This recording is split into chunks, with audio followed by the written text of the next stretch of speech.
barayakita.com.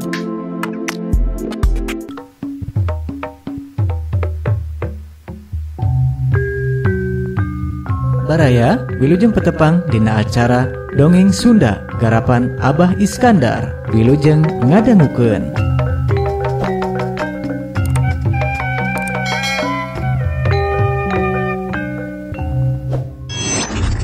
Duriat lintas di jalan.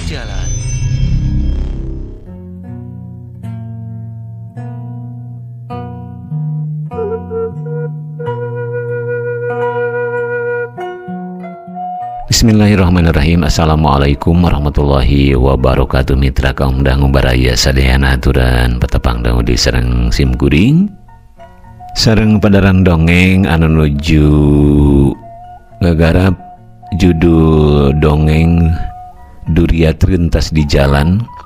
Kamarireng saya bagian kahiji anakantun dan raskeun bagian kedua. Hatur salam kanggo sadayana mugi daramang turut tiasa kahibur oge hatur sawu nuhun kanggo anu parantos subscribe lajeng like komen atuh notifikasina oge ditakol loncengna ditakol supados aya iber saban dongeng katurkeun. Mangga nyangakeun Duriat Rintas di Jalan kengeng Tika Ikhwatika bagian kedua.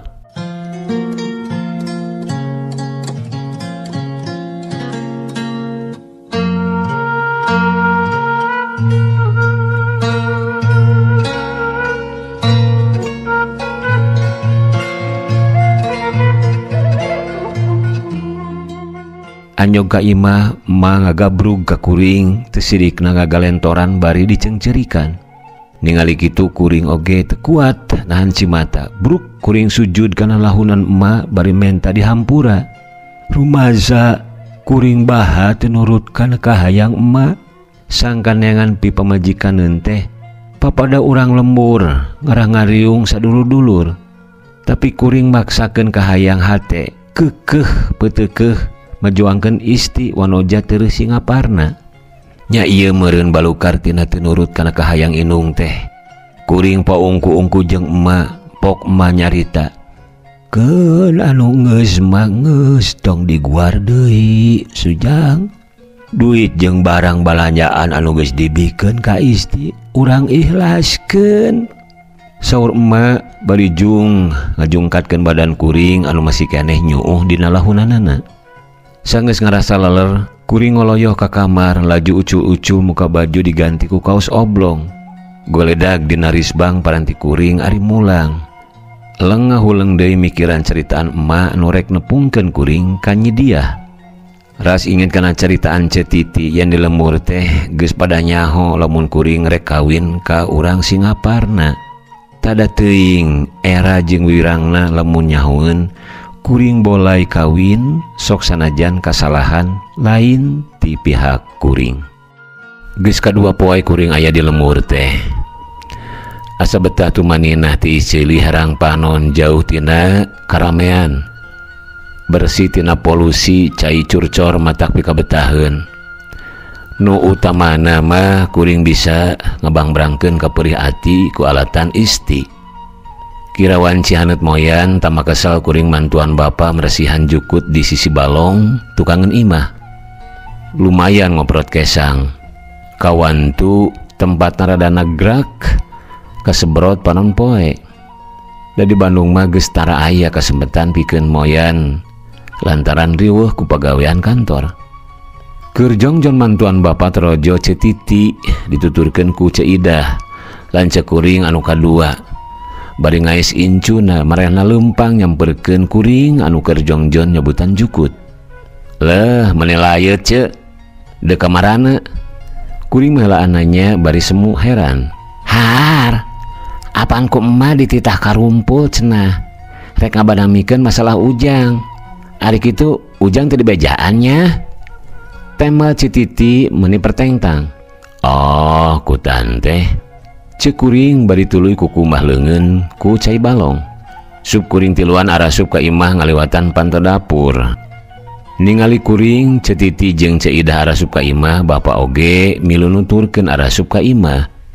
Tayoh nama emak bapa jeung dua lanceuk kuring teh geus sapakat rek baradami. Kasembak manuju calik dina kursi bari nonton TV. Gek Cetiti jeung Ceida dariuk dina karpet anu geus disampakeun ku emak. Ari kuring milih diuk dina kursi gigireun emak, nya kitu deui bapak calik dina kursi panjang. Sanggeus kabeh ngariung, derek-dek bapa nyaritakeun pamaksadanana anu hayang ngadahupkeun kuring ka Nyi Diah. Kalayan bahasa anu malapah gedang, bapa jeung emak patemalan mere alesan kunaon aranjeunna nepi ka boga maksud kitu. Tujuanna mah alus pisan sangkan kuring tetep teger salaku lalaki tong jadi lalaki anu epes meer. Mudah-mudahan ku jalan ieu raheut hate kuring bisa kaubaran jeung bisa mapohokeun isti anu sok sanajan asa pamohalan. Mireng kolot boga rencana saperti kitu, hiji-hijina jalan keur kuring iwati kudu nurut sakumaha kahayang indung. Kuring yakin kolot nepi ka kitu teh ku bakat nyaah ka kuring anak lalaki bungsu hiji-hijina. Sangkan teu katutuluyan gering pikir alatan mikiran isti. Teu karasa ngong kadenge azan lohor ti masjid beuntaseun imah. Kuring jeung bapa cengkat muru ka masjid rek ngalakonan salat lohor. Saberesna salat lohor, kuring menekung ngadua nedapi tuduh ka Nu Maha Kawasa. Pasrah sumerah kana naon anu geus jadi katang tuan mantena. Kuring sadar yen manusia mangan saukur ngabogaan rencana, tapi Allah anu kawasa anu nangtukeun sagalana. Rengse ngadua, hate anu tadina marudah teh dadak sakala asa ngemplong.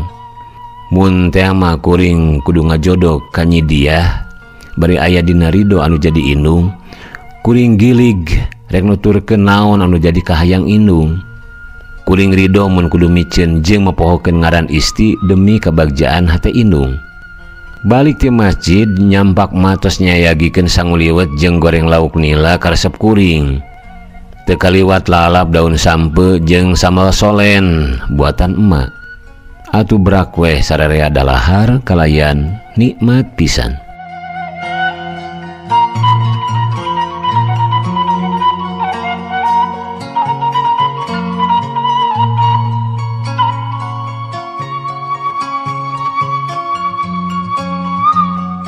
Mitra kaum dangu cag anu jubalake cerakan kalayan nuju narimat pisan tuang sakulawarga. Ayeuna urang nyarioskeun masih kayaan di bumi namung parantos ngagayu ka wanci asar. Ujang kakuping sora emak bari ngetrokan panto kamar ngaguyahkeun kuring anu kasarean. Panon rapet hese dibukana. Ujang emak ngetrokan dari panto kamar datarik. Brai beunta tuluy gigisik sangkan panon terapet teuing. Kulan mak teu acan mak. Tembal kuring bari kuniang hudang laju muka panto kamar. Maneh teh beranakar sarete. Diudangkeun tita tadi teu ngawaro wae. Emak setengah kukulutus. Nya puguh meuni nepi ka mulan malen. Ngimpi sagala. Tara-tara ti sasari. Cek kuring bari ngarawel anduk muru ka WC. Tong lila kacaina Jang. Kapan urang ka imah ajengan komar teh ya? Bisa keseleun nungguan. Deg deui wae kuring reuwas nguping emak ngajakan ke bumi ajengan komar teh. Teu diwaro ieu. Bus kuring abus ka WC, gejebur mandi ditungtungan ku wudu. Beres dicai sup ka kamar, rap kana baju koko anu ngagantung urut salat lohor. Cong salat asar. Teu di masjid salat teh lantaran geus meh jam 4. Saberesna salat asar, kuring menekung deui ngadua nedepi tuduh kanu Maha Kawasa sangkan dipaparin jalan anu sae pikeun hirup kuring satuluyna. Ujang, hayu bisi kaburu hujan. Emak ngagorowok ti ruang tengah. Si horeng emak mah geus tita tadi ngadaguan kuring. Mohon mangga mak. Kuring tuturubun kaluar ti kamar muru emak anu teu saged dina lawang panto hareup. Ele bereset andukna kuring nurut oge kana pangajak emak init ka bumi ajengan komar nepungan Nyi Diah. Kuring ngarawel kunci mobil anu ngagantung dina paku lebah lawang panto kamar. Laju keluar muru mobil anu ngajugrug di buruan. manuturkeun di satukangan kuring. Ari bapak di mana mak? Cek kuring nanya bari muka panto mobil. Papa nama nungguan di imah Ustad Ade. Kari nyamper. Titi jeung Idah mah rek kana malotor langsung ti imahna. Waler emak bari asup kana mobil.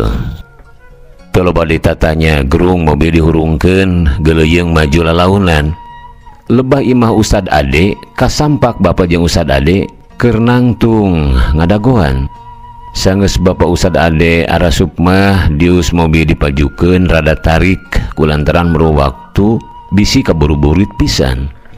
Ngan ukur setengah jam di perjalanan anyog ka imah ajengan Komar. Ceu Titi jeung Kang Oman, Ceu Idah jeung Kang Dede oge geus nyarampak milu ngabagiakeun. Kawan tu Ceu Titi jeung Ceu Idah mah alumni murid ajengan Komar.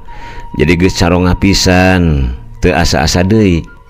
Ongko cenah mah anu balagonjangan nyarita ka ajengan Komar jeung nyediah oge ku Ceu Titi. Alhamdulillah kula warga ajengan Komar katut nyediahna oge ngarespon kitu beja anu katarima ku kuring ti Ceu Titi. Sanggeus kabeh arasup ka imah ajengan Komar saukur nu aya mah sungsong sasalaman bari nanyakeun kasehatan sewang-sewangan. Sok sanajan ukur basa-basi tapi cukup pikeun nembongkeun yen pribumi teh someah hade kasemah jeung katingali daria ngabagiakeun anu daratang. Memeh acara dimimitian Bapak Ustad Ade katut ajengan Komar ngarobrol nyaritakeun kagiatan sewang-sewangan. Tepati didengerkeun ieu da puguh kuring mah keur cuscos teu puguh pikiran. Ukur bisa ungut-ungutan wae bari kalan-kalan ngajawab pananya ajengan Komar ngeunaan kagiatan kuring. Najan bari teu puguh rasa kuring nurut jeung nuturkeun kana naon anu rek disawalakeun ku dua kulawarga. Damun kudu jujur mah ieu hate tetep teu bisa dibangbalerkeun matri wae ka isti. Kanya kuring ka isti teu bisa dipiceun kitu wae. Sok sanajan manehna geus nganyeri hate kuring jeung nguciwakeun kulawarga.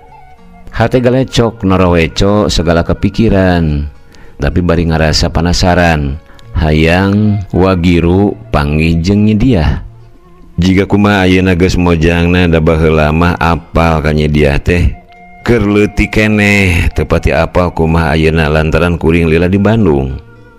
Keur anteng aruplek ngobrol langeor aya nu datang tuluy mapai ngajak sasalaman kanu araya. Ditelek-telek horeng manehna teh nyediah make baju gamis warna bulau nyetel jeung jilbabna katembong nyantri pisan.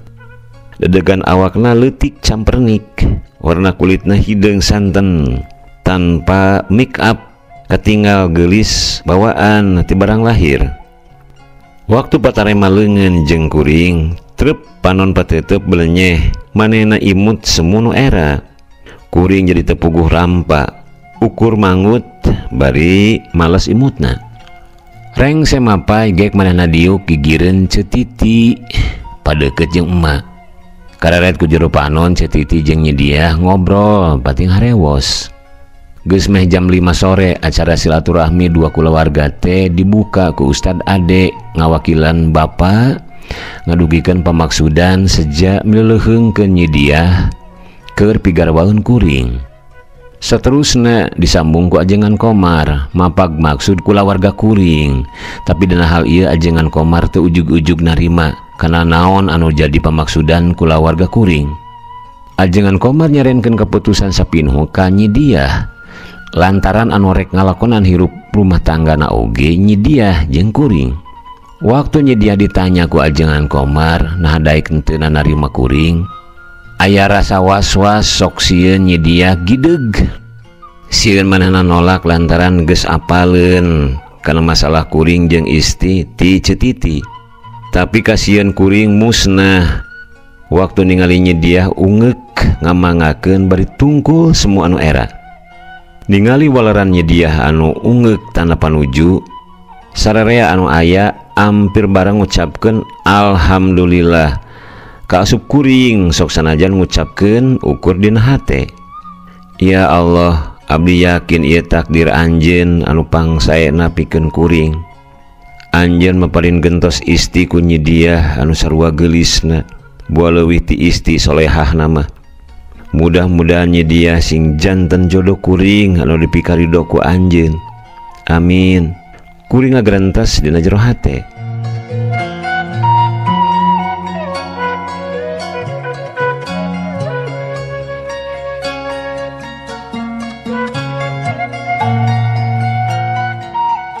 Geus pugu batu turun kesik naik nama pihak kulawarga kuring teu hayang ngalilakeun deui acara jatukrami.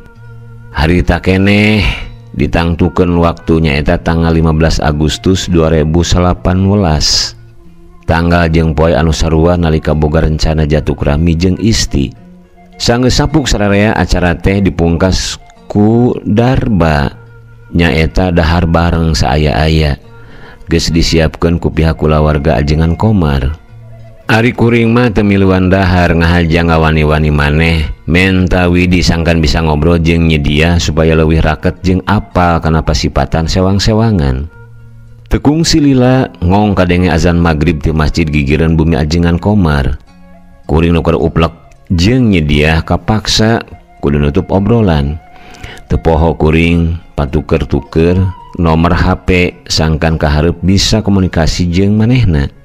Kulantaran kagok geus adzan magrib, kuring sakulawarga milu heula salat magrib di masjid ajengan Komar berjamaah jeung para santrina.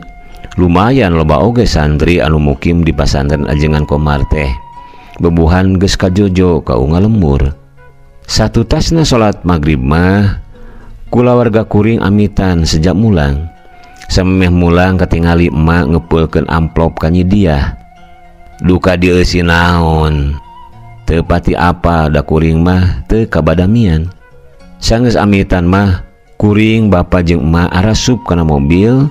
Ari Cetiti jeung Ceidah katus salakina mah geus leuwih ti heula mulang lantaran sieun kapoekan di jalan cenah.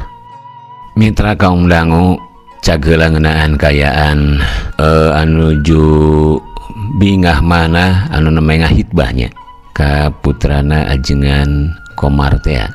Ayeuna urang carioskeun ngeunaan isti. Lain tega, lain deleka. Mun pada akhirna kuring nyokot keputusan sorangan ngabolaikeun rencana jatukrami anu ngan kari sababaraha poe deui dilakonan. Keputusan anu kacida beratna menang sababaraha kali mikir dibulak-balik dibeuweung diutahkeun. Rumasa mawa karep sorangan teu mawa badami heula kanu jadi kolot terutama ka mama. Inung kuring anu geus kacida nyaahna Kakang Ujang calon pisalakieun kuring. Ceuk pikir lamun kuring nyarita atawa mawa badami heula ka Inung pasti kana moal disaluyuan.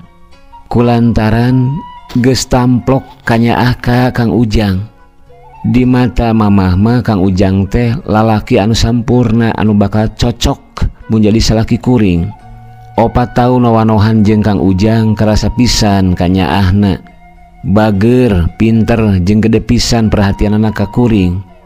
Ceuk cohagna sagala hal naon wae anu dipikahayang ku kuring pasti ditedunan. Geus pugu ngajajab-jajab ka kampus atawa ka tempat anu kuring aya perlu mah sigana teh on time we. Kang Ujang teh tipe jalma anu ngeunah diajak diskusi. Lain sekali dua kali kuring diskusi ngeunaan sababaraha hal nepi ka sok debat pakuat-kuat argumentasi.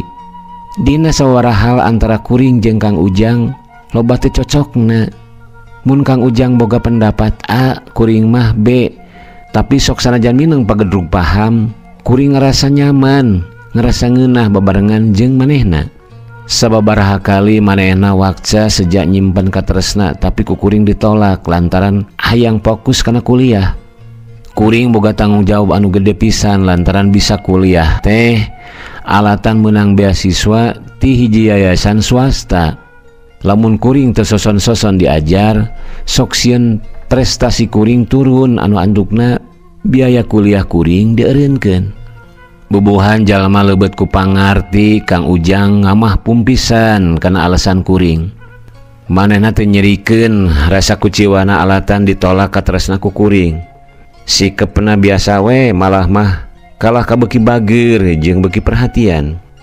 Ari kuring mah nya atoh we nu aya asa boga panyalindungan Keur mah hirup di Bandung teh ukur nyorangan, inekos jeung babaturan.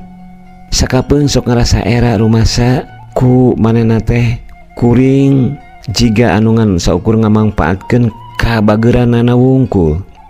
Kadang sok timbul rasa khawatir Kakang Ujang teh mun geus nyabit-nyabit soal babaturanana anu tos karawin. Manehna sok ciga anu mancing-mancing ka mandang kuring tina perkara ngarumah tangga. Mun parang manehna ngomongkeun soal kawin, ku kuring sok disalengorkeun kana hal anu lain. Manehna oge ciga anu geus surti mun kuring tersep ngomongkeun soal kawin. Bereuna oge kuring mah asa can mikir-mikir hayang kawin. Nu aya mah hayang sakola heula sing luhur. Mun aya milik mah tamat ti S1 teh hayang nuluykeun deui kuliah ka jenjang S2.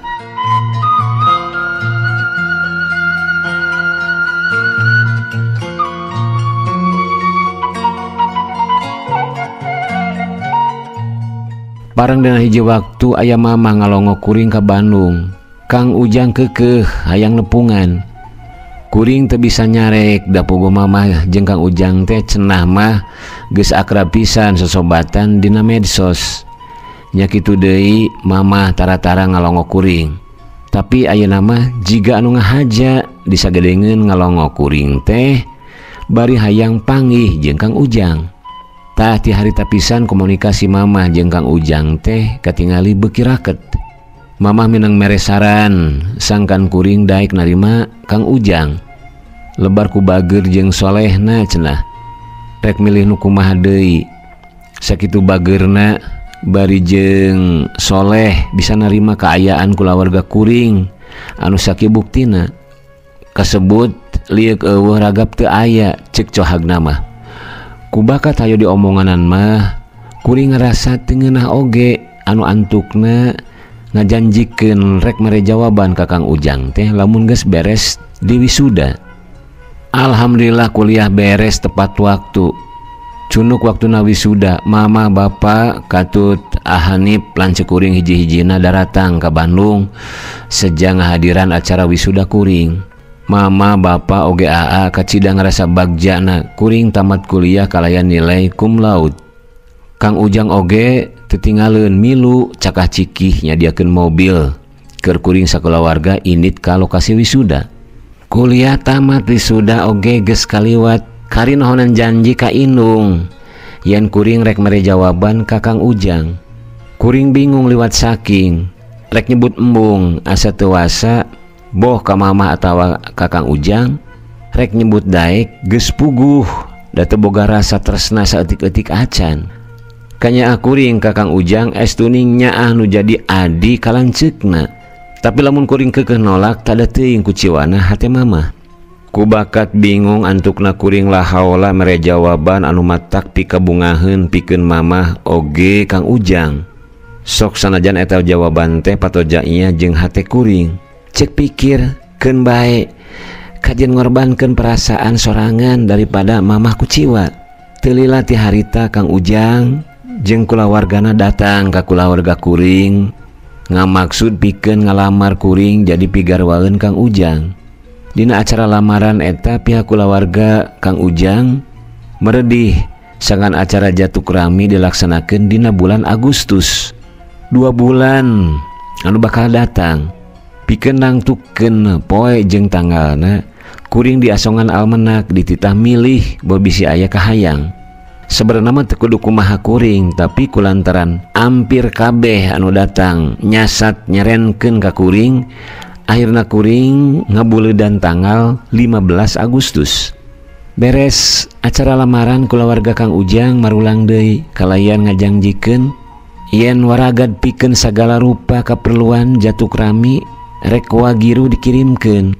Pikeun kuring mah ato teu ato da puguh hate mah teu merean saeutik oge mun kudu kawin ka Kang Ujang. Sanggeus emah marulang kuring oge gesat-gesut beberes rek init deui ka Bandung. Kulantaran masih keneh loba urusan. Mama nyarek sangkan kuring tong waka init deui ngarasa melang bisi kapeutingan di jalan. Tapi kuring keukeuh nya akhirna mah mama ngawidian. Waktu teh asanya relek pisan, teka rasa geus sabulan kaliwat tina acara lamaran. Hartina waktu jatuh rami teh ngan ukur sabulan deui. Kuring beki tagiwur sokomo Kang Ujang ngajakan ke lemur nepungan mamah, cenah rek mikeun waragad pikeun hajat. Kukuring dicarek duit keur waragad hajat tong waka dibikeun ka mamah lantaran bisi beak sameme waktuna. Kang Ujang teh ngagugu kana panyarek kuring. Manehna tetep rek init ka lemur nyerenkeun duit keur waragad hajat ka mamah sok sanajan teu dibaturan ku kuring. Patugang-tugang asa eueuh hartina, antukna kuring ngelehan milu init ka lemur maturan Kang Ujang nepungan mamah. Cageula mitra kaum dangu, duriat rentas di jalan kengeng tika ikhwati ka bagian kadua. Urang cekapeun dugi ka dieu heula insyaallah dina sajen waktos urang teraskeun ka seri salajengna. Hatur sewu nuhun, wilujeng kantun. Wassalamualaikum warahmatullahi wabarakatuh.